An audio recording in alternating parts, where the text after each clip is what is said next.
Budak-budak muda ni macam tak nak pergi masuk ladang angkat sawit, tak nak buat kerja berat-berat lah. Kalau boleh duduk dalam ekor, sudah santai.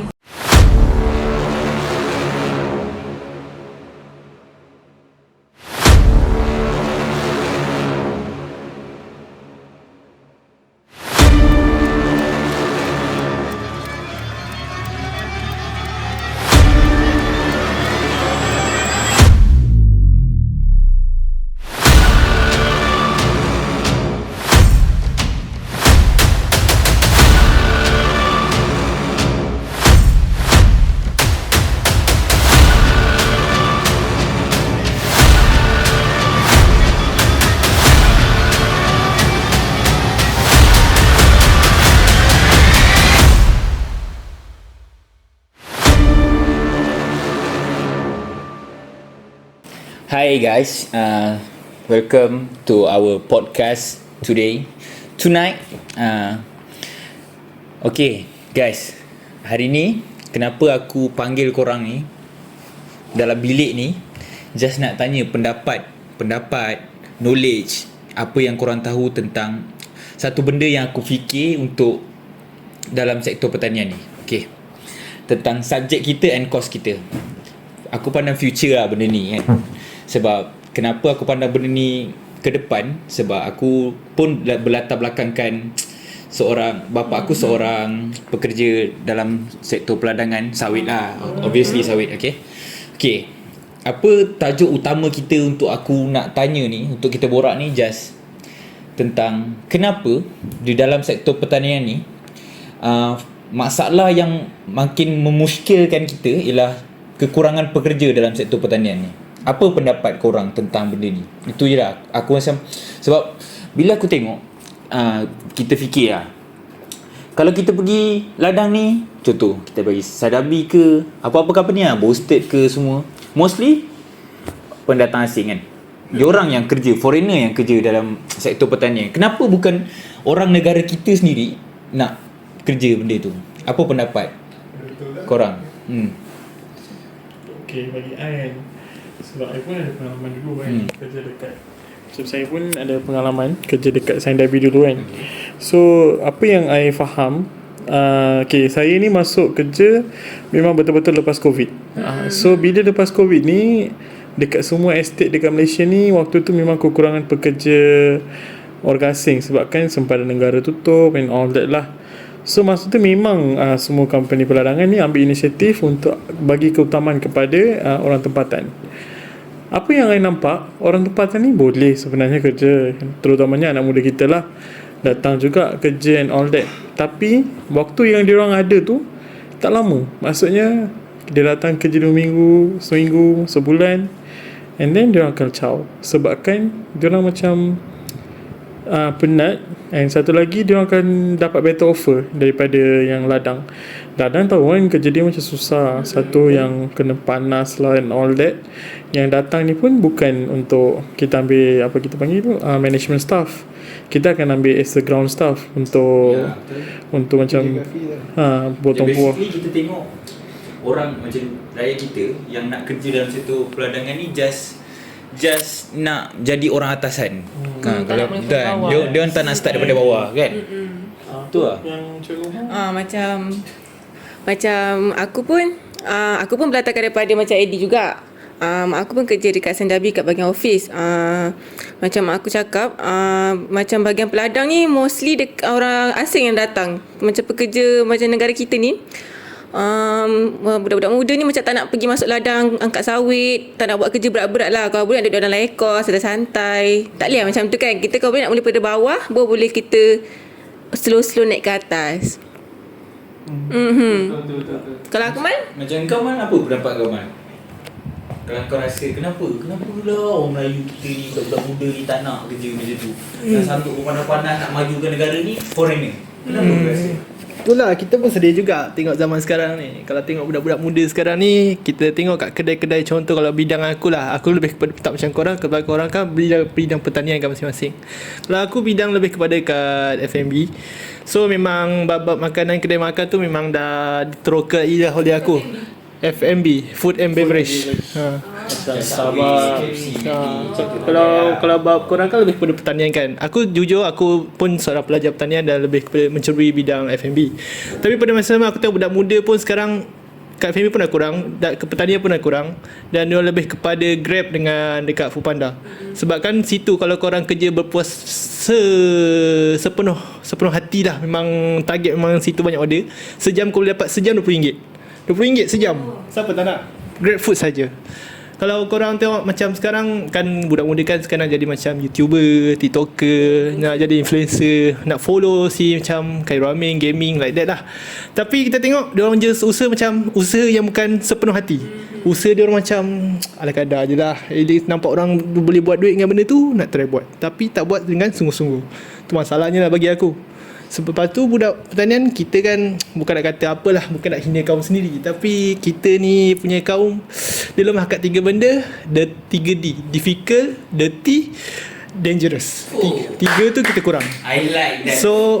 So aku nak kata tu perbanyakkanlah, sebab tu gaji kita kat sana lagi tinggi kan. So bagi aku tu je lah aku nak sampaikan. Kalau korang Betul juga. Kalau macam apa yang dia cakap tadi, macam Grab dengan Foodpanda ni waktu kerja dia fleksibel. So orang Malaysia ni dia lebih suka kepada waktu kerja fleksibel compare tu macam terikat. Tambah-tambah estate ni you have to bangun pagi. Bangun pagi, awal pagi and all that. So orang muda kita memanglah office pun kalau boleh dia orang cari kerja macam office yang start kerja pukul 9. So tak adalah macam rushing and all that. So tambah-tambah ladang ni 5.30 dah kena bangun, 6 kena ada dekat ladang. And of course benda ni macam untuk anak muda kita memang tak boleh lah. So untuk tu lah kerajaan dan banyak syarikat swasta dekat Malaysia sekarang terpaksa bergantung kepada pekerja asing. Pekerja asing ni macam-macam lah. Bukan yang isunya macam-macam lah. Okay, so untuk kita macam kita sembang pasal pekerja asing lah. So normally macam sektor peladangan ni, normally pekerja asing yang datang ni adalah normally daripada Indonesia, India, Bangladesh, Nepal jarang lah. Nepal normally jarang diambil. Dan kebanyakan kita boleh kata dalam percentage tu 70% ni daripada Bangladesh. India pun ada sebenarnya, India Utara. So bagi saya ni benda ni macam okey lah kita boleh ambil dia orang, tapi terlalu ramai akan jadi isu. So apa pandangan korang macam apa pandangan diorang macam kerajaan dengan bukan kerajaan lah, macam sektor peladangan ambil pekerja asing as untuk apa kita panggil untuk ladang. Maksudnya memang apa yang pernah korang nampak kelemahan bila ambil pekerja ladang untuk foreigner, dan apa kelebihan korang pernah nampak lah macam Faris? Sebenarnya untuk pendapat aku tentang kenapa kerajaan ambil, sebenarnya tak ada option bagi aku. Kerajaan tak ada option. Sebab siapa yang sanggup nak buat kerja berat macam tu? Apa-apa sektor berat, apa-apa sektor perindustrian zaman sekarang, rata-rata semua foreigner. Sini binaan, kilang, apa lagi? Ni ladang. Kebanyakan memang foreigner. Sebab ya kita tahu kerja berat yang boleh buat ni orang yang betul-betul nak memerlukan duit tau. Faham tak? Macam rakyat kita dia akan nampak macam aku cakap banyak option untuk dia orang pergi daripada dia orang nak bersusah payah, panah bangun pagi, letih. Kekurangan dia kenapa? Apalah untuk ambil pendatang asing ni. Satu kita tahu pendatang asing memang banyak keburukan daripada kebaikan. Okay, first, satu bagi aku ni pendapat aku sendiri, kenapa aku susah untuk ambil pendatang asing ni. Dia orang kerja memang bagus, tapi susah. Kepala diorang dengan kepala kita lain. Kepala diorang dengan kepala kita lain. Diorang ada kepala diorang sendiri, ada degil diorang sendiri. Contoh macam bapak aku kan, dia urus benda ni. Ada satu pengalaman aku nak cerita. Masa ni dia baru bapak aku jenis kerja dia ambil settle kat immigration, pergi masuk ambil orang yang foreigner yang baru sampai untuk kerja untuk Boston. Okay, ada sekali ni bapak aku dekat Boston Plantation. Boston Plantation lah. Okay, satu hari ni bapak aku pergi ambil diorang. Pergi ambil diorang balik kan, daripada airport KLIA nak bawa pergi Johor. Baru sampai. Kita Boston sewakan satu van untuk ambil diorang and bawa pergi Johor. Diorang dah settle semua balik kan, nak balik kan ni. Kau tahu Bangla ni, Bangla dengan Sirih tak boleh nak dipisahkan. Faham Okay. Satu hari ni masa bapak aku ambil, dia kat tepi tingkap tau. Dia duduk tepi tingkap. Dia pun keluarkan plastik dia. Dia makan sirih tu. Dia makan sirih tu kan. Dia makan sirih tu. Lepas tu dia dah kunyah-kunyah. You tahu kan kalau makan sirih ni dia akan ludah sebab air tu pahit kan. So dia selamba je, dia buka tingkap tu, dia pergi ludah kat luar. Masa dia ludah tu ada motor tau potong van tu. So benda tu, air sirih ni warna merah kan. Air sirih ni warna merah melekat dekat driver dekat visor helmet tu. Lepas tu rider tu potong van, dia tahan tepi bang. Lepas tu bapak aku cakap, kenapa ingat terlanggar ke apa? Dah berhenti tepi, dia cakap, bang abang tengok budak abang tu, dia ludah sirih kat muka saya. Bapak aku keluar tengok van kalau putih ada merah, body van tu merah. Ya Allah, itulah satu macam diorang ni fikir kepala diorang je, faham tak? Apa diorang nak buat, diorang buat. Satu, sorry lah untuk cakap benda ni, tapi ni kenyataan. Diorang pengotor. Okay, diorang pengotor. Diorang ni asal boleh. Okay, kalau bab kerja memang bagus. Tapi sometimes ada certain, biasalah manusia ada perangai-perangai dia sendiri kan. Ada yang bagus. Ada yang perangai tak elok juga. Macam contoh ada satu contoh diorang ni masuk. Contoh diorang tak rasa tak ngam pun, diorang boleh je pergi nak lari tempat lain. Sebab macam biarlah, bukan negara aku nak kerja untuk cari duit je. Diorang tak fikir apa yang orang atasan akan hadap, apa yang kita akan hadap. Kalau diorang lari, diorang kena tangkap, dia tak fikir. Yang penting duit. Tu lah bagi aku untuk kekurangan dia. Kalau macam kau rasa apa yang aku cakap betul? Sebab benda ni aku nampak daripada pengalaman sendiri tau. Apa yang aku nampak tu yang aku boleh cerita. Kalau aku nampak lah kekurangan pengotor tu kat diorang kan. Sebab aku pun baru hari tu aku pergi sambut New Year kat area KLCC tu pun, ada bagian logo kecil tu kan ramai pendatang asing kan. Mostly kotor gila sumpah busuk gila. Kaum diorang je kat situ tau. Kan? Sumpah kotor memang mostly semua kaum dia kumpul kat situ, isap rokok, borak-borak, minum air, buang kat situ, sampah menterata. Kau dah tengok kat TikTok yang ada seorang Bangladesh pergi mandi dekat kolam dekat KLCC tu. Apa dia fikir tu kat situ? Aku cakap, orang sehat takkan fikir. Dia memang fikir macam apa dia nak buat, dia buat je. Dia tak ada fikir malu ke apa ke. Sebab I rasa culture kat negara diorang macam tu. Sebab culture negara diorang biar lantak Diorang ni macam masalahnya adab lah. Betul. Okay, kita ni macam satu yang I boleh kata bangga dengan orang Malaysia ni, culture dengan adab kita lain. Pendidikan awal untuk kita ni have to be a moral. Maksudnya okay, dekat satu tempat yang awam, macam mana you kena berlaku. So macam mana orang Malaysia ni normally dia akan behave. Tambah-tambah orang yang sekarang ni, macam recently I pergi satu pantai lah. So I tengok orang yang berkelah dekat situ, lepas dia nak balik tu, diorang kutip sampah yang diorang buang kat area situ, and then diorang letak kat tong sampah. So aku nampak macam dulu mungkin lah lain, but now it's different. Tapi same goes to tempat yang sama, Bangladesh tak, dia letak je sampah tu macam tu. So I boleh katakan culture kita ni dah makin lama makin berubah. Maksudnya orang-orang Malaysia ni, warga negara terutamanya, dia macam we know the manners. We know the manners and manner lah moto. But not macam India ni, dia rakyat dia ramai. India ke Bangladesh ke, dia macam ramai sangat. Dan macam kebanyakannya bukan bersekolah, tak pernah pergi sekolah, and then tak pernah dapat tak ada pendidikan. So tak ada dapat apa kita panggil dididik. Tak dapat dididik. Maksudnya macam diorang tak tahu pun whether benda dia orang buat ni betul ke salah. Macam buat kat KLCC mandi tu, you rasa orang tengok you. Kalau kita orang sihat pun takkan buat. So kita malu. Ya tu.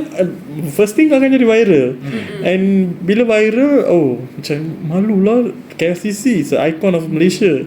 So kita buat, dan macam malu. And then that tempat ni bukan untuk mandi sebenarnya.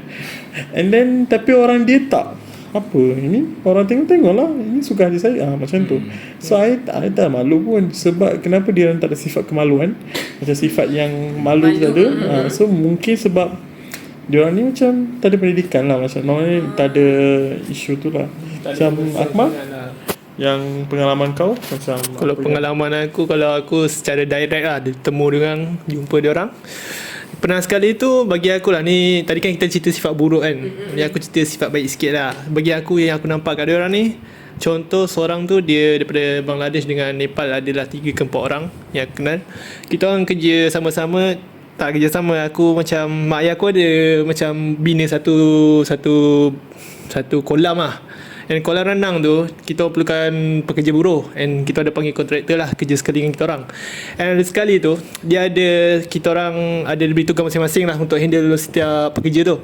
Ada sekali tu yang aku nampak dekat dia orang ni, yang sifat yang kita orang Melayu ni tak ada sangat, turut kat apa, kita menurut dengan orang atasan.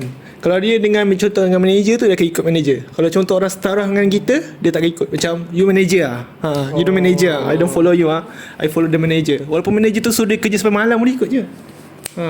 maksudnya orang yang bawah daripada manager lah. Manager tak layan. Tapi ada sekali tu kita buat makan-makan, memang makan nak kata mewah tu tak adalah mewah sangat, just makan-makan yang BBQ lah.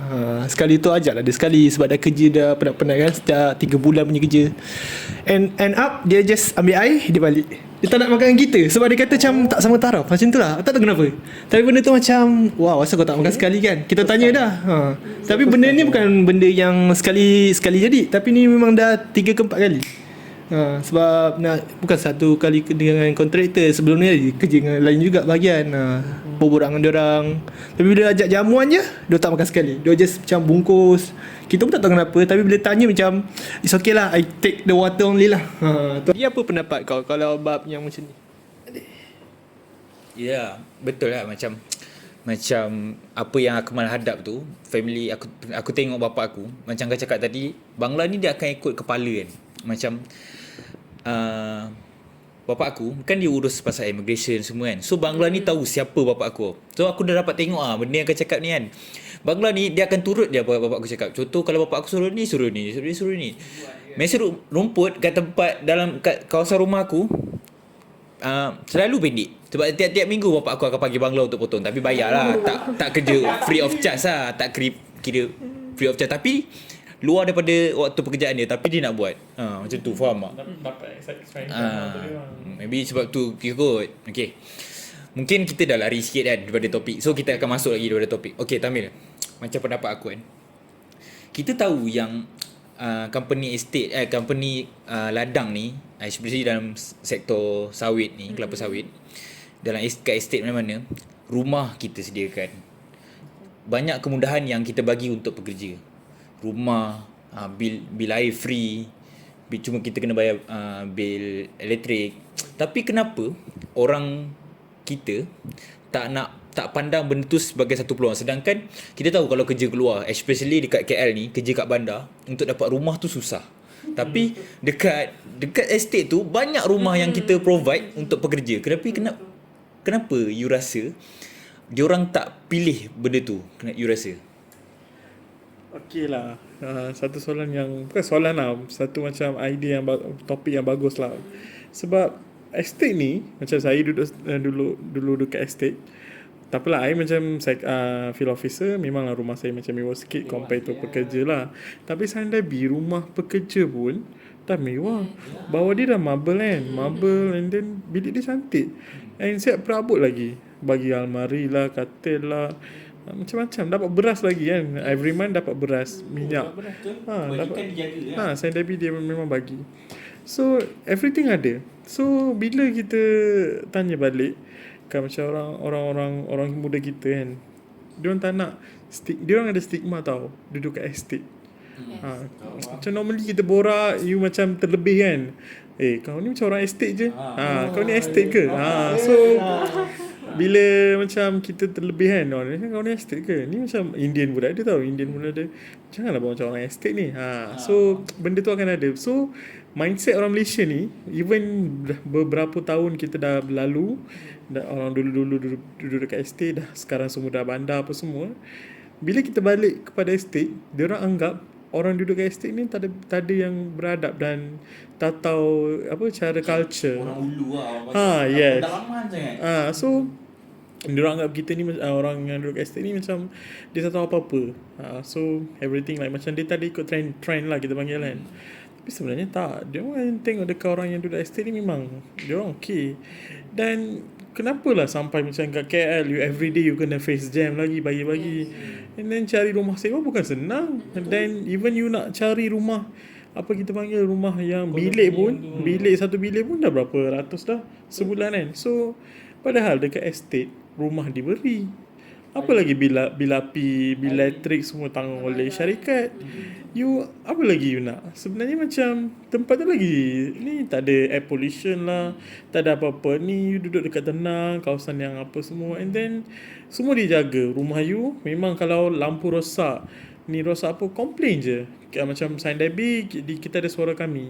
Macam suara kami tu dia macam aduan oleh pekerja lah. Kau macam contohlah rumah you lampu ruang tamu you dah apa fuse dah habis kan, apa kan semua kan. So you just tangkap gambar, you mention je dekat situ. Atau bagi kita dekat kerani you kan. Tinggal report je. Report, and then within berapa jam ke, 1 day or 2 day dia akan buat. Tapi dekat sini apa semua, everything you have to do yourself. Peluang dia ada memang ada di semua estate, kita boleh katakan di mana-mana negeri lah kan, macam terutamanya utara. Sebab utara dengan selatan ni normally banyak estate compare to Pantai Timur. So kita Johor memang banyak estate, dan Perak, Kedah, so memang dah banyak dah estate. Macam orang muda kita ni tak nak. Satunya nak duduk estate. Dia macam tak selesa, tak boleh pergi mall, jauh, and then entertainment. Dia orang tak ada culture life tu, tak ada dekat situ. Macam Nuha macam yalah, you macam normally macam you pernah ada pengalaman duduk dekat estate kan. So you rasa compare lah sekarang you dah balik kepada bandar kan. Saya still duduk dalam estate ni. So apa yang pendapat you compare dengan estate dengan bandar, mana yang best and SOU lah untuk daripada you? Pada pandangan aku kan, sebab aku ni pernah duduk kat estate 10 tahun jugalah, 10 tahun lebih.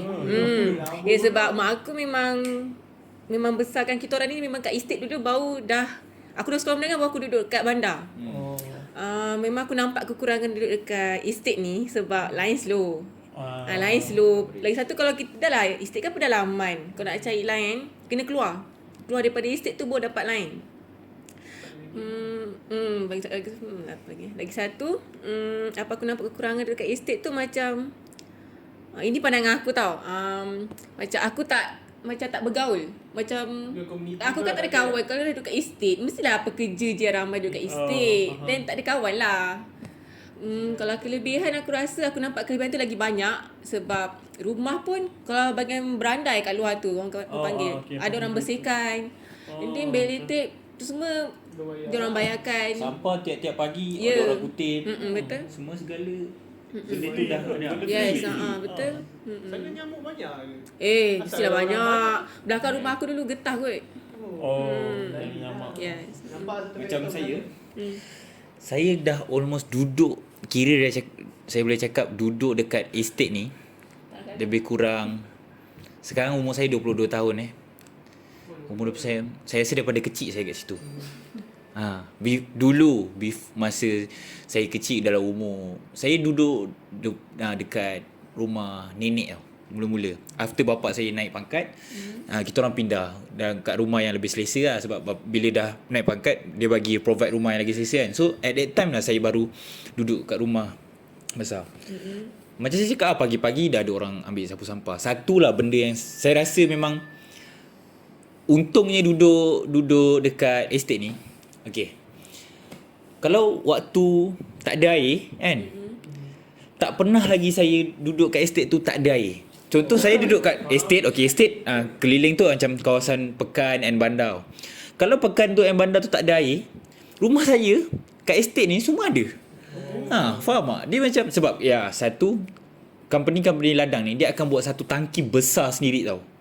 So jarang untuk ada masalah air. Kalau ada pun contoh orang untuk buat baiki pump macam tu barulah ada. Tapi tak lama pun, sekejap je. Macam orang sibuk catu-catu air kat luar, tapi kita orang ni buang-buang air. Macam tu lah lebih kurang.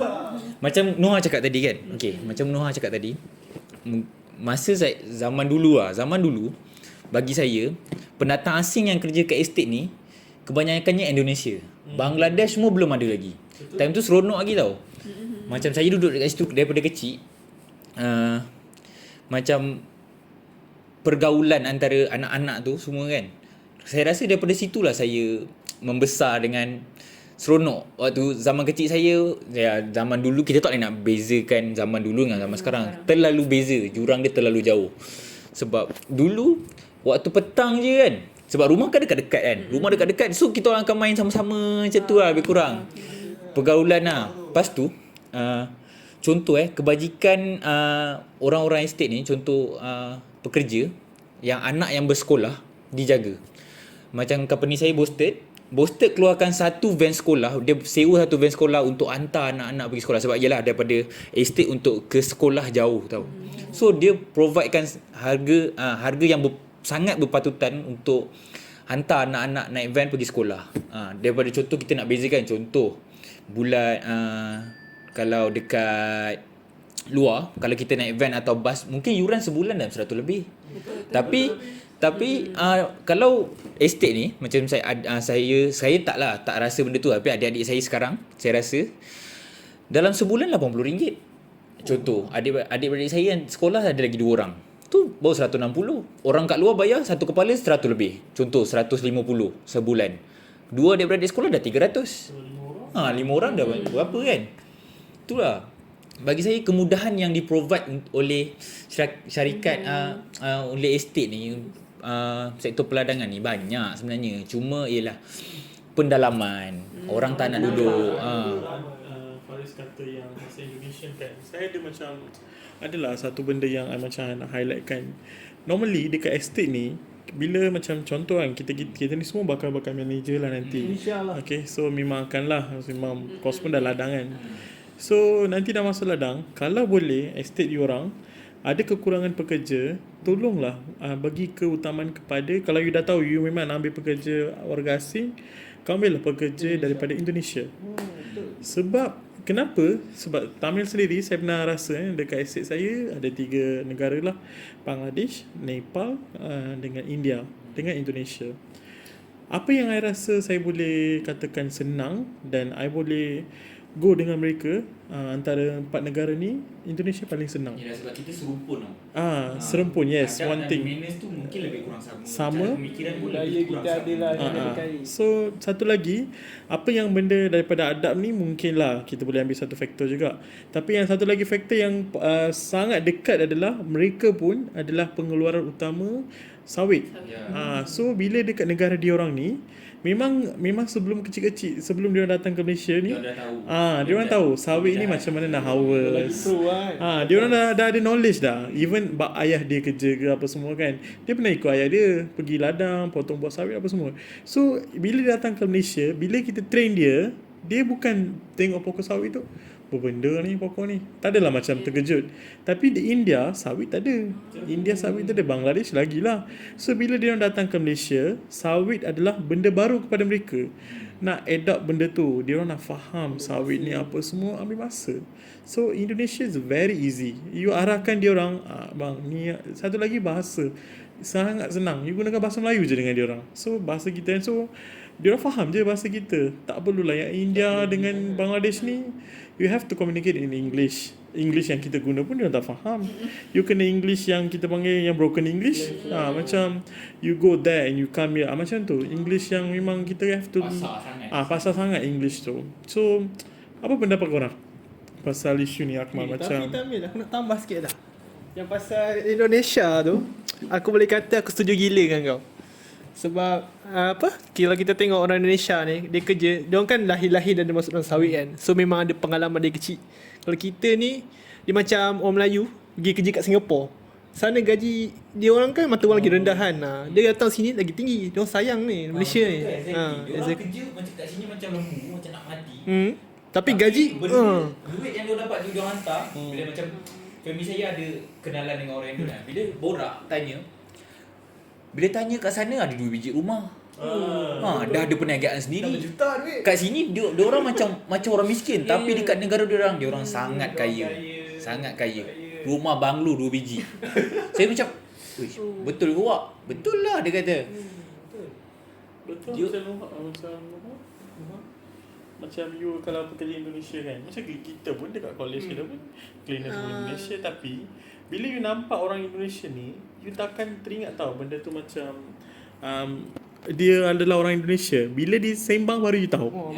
So bila you tak adalah rasa, bukanlah kata warga asing ni semua yang macam takut ni, macam nampak macam orang takut kan. Semua jahat. So bila you tengok orang Indonesia, dia macam orang Malaysia sebenarnya. So you rasa macam selesa sikit compare to warga asing. So macam Noha, apa yang pendapat you macam bila yang you interact dengan orang-orang yang macam luar negara kan? Bagi aku pun setuju juga macam communicate dengan orang Indonesia ni lagi mudah berbanding orang Bangladesh atau India ni kan, sebab yalah aku pun tak adalah maksud aku India yang India mainland. sorry Indian. We Malaysian. aku pun bukannya power sangat pun bahasa Inggeris kan. Jadi aku lagi suka communicate dengan orang yang lagi mudah sama bahasa dengan aku daripada orang yang susah nak faham bahasa ni. Macam Akmal pun mungkin Akmal kurang pengalaman kat estate. Apa Akmal nampak sekarang punya environment kat estate? Han, kau kata aku memang tak ada pengalaman langsung kat estate tu betul.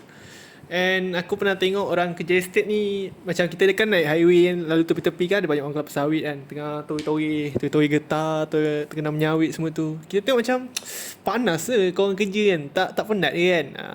Bila aku tengok balik, kenapa Kau pernah ingat tak time kau pandang orang buat macam tu? nak kata panas ini tu sikit lah. Tapi macam asal kau kerja ni kan, tak kerja lain kan. Tapi bila kita masuk bidang, kita faham lah apa yang dia rasa. Kita macam bak kata orang, kita kena pakai kasut orang tu baru kita faham kan macam mana rasa dia kan. So sekarang bagi aku, macam aku dulu memang tak didedahkan langsung, tapi sekarang tengok kat mana sekarang dengan korang juga, kerja ladang juga, and belajar benda ni, and ambil pengalaman yang aku tak pernah ambil. Mungkin sebab aku minat pertanian lah, aku terjebak dalam benda ni lah. And itulah, kita mungkin ada rancangan masing-masing. Aku plan nak buka ladang sendiri, and doakan je lah. So apa kita punya sambungan sekarang ni tuan? Okey lah, senang cerita lah. Aku rumuskan lah benda ni Untuk bekerja dekat ladang yang sektor perladangan ni, obviously sawit, kerja kat estate, pendalaman, dia ikut kita sanggup ke tak sanggup. Macam tu. Contoh sekarang muda, bujang, kita mungkin akan sanggup, tapi bila kita kahwin nanti, bila kahwin, tak semestinya semua perempuan, contoh macam lelaki kahwin dengan perempuan, tak semua perempuan boleh faham untuk kerja duduk kat ladang. Kebanyakannya dia orang akan pilih duduk kat luar. Lepas tu nanti suami daripada kerja setiap weekend nak kena keluar daripada estate. Dia senang cakap, kena faham sanggup ke tak sanggup untuk kerja. Macam hari tu Dr. Azim bagi tahu, kerja susah dalam pedalaman, kerja banyak tapi gaji pun banyak. Gaji banyak, kerja pun susah. Takkanlah gaji banyak dia nak bagi kerja senang-senang kan. Kenapa sektor perdagangan ni macam tu, tak logik je gaji besar. Tapi apa yang kita kena hadap as untuk pekerja. Tu maybe untuk manager, kalau pekerja ladang boleh je kau kerja kat ladang yang area rumah kau, faham tak? Macam tu. Okey lah.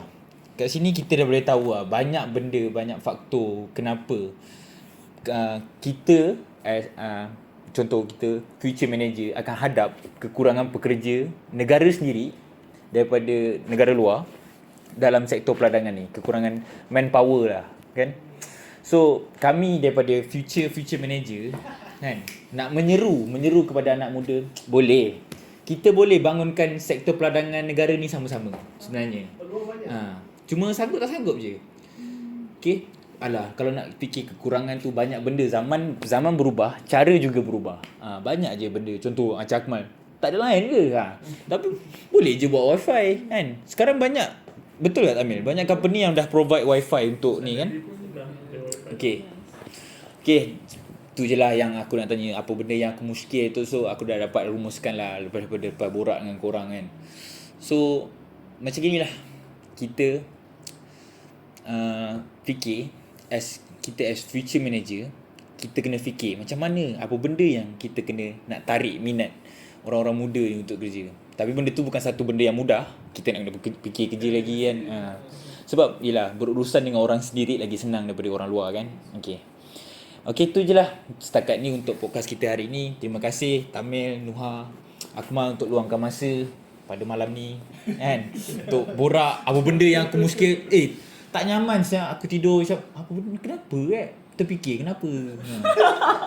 Bapak aku pun macam, aku terfikir sebab bapak aku macam mengeluh kenapalah tak ada orang Melayu nak kerja, sebab dia yang hadap. Macam Tamil pun pernah hadap kan, macam kalau kerja dengan orang Melayu kan senang. So tu je lah. Okay, terima kasih you all guys dalam podcast ni. Okay, itu saja daripada kami. Terima kasih. Assalamualaikum. Bye. Gambar. Siapa dulu aku duduk sini? Dah minta duduk ni. Podcast Tamil Arasil.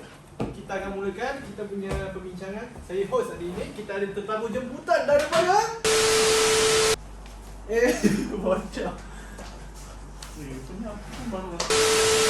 Welcome to my channel. Jangan tutup aku. Jangan, kau pandai je.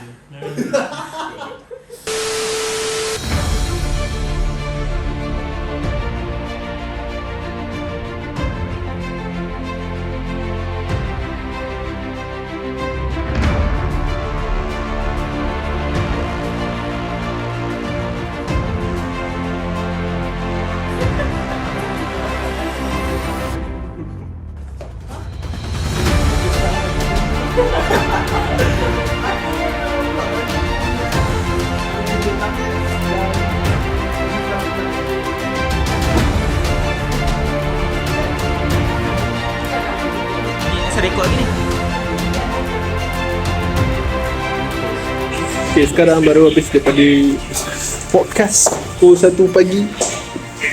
Jadi tengah dalam dunia, tengah mengemas sama dengan Nuha. Sekarang masa untuk tidur.